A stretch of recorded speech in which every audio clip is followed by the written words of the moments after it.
Hi, my name is beetas. I'm 18 years old and I was diagnosed with Hodgkin's lymphoma, stage 4. And right now I'm going to college to study pre-med. I went into the doctors for a checkup and I was having irregular periods.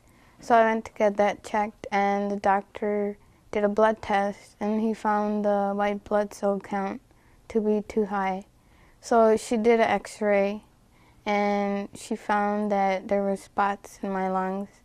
And then they did the CT scan, which found more spots in the liver and spleen.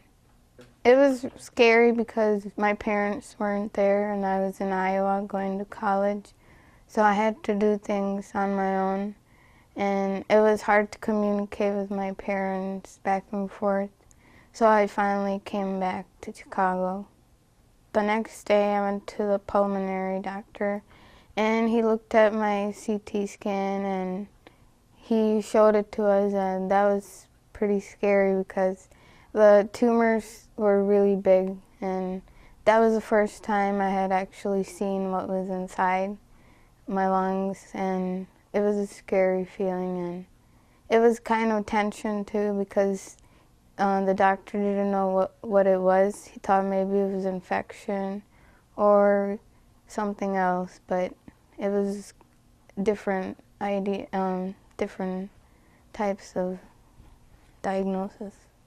It took approximately 4 months for chemotherapy, and then I had a 1 month, 3 weeks of break, and then I started radiation for 2 months.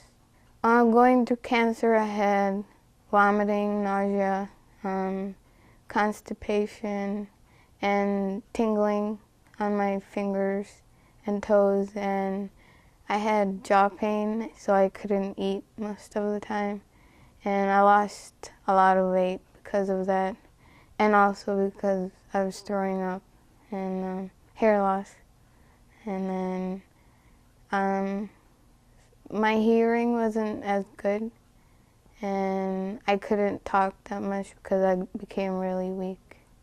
I had ulcers in my stomach and the lining, so I couldn't eat spicy food or pizza. I had to stay away from certain food, so I had to eat pretty much Jello.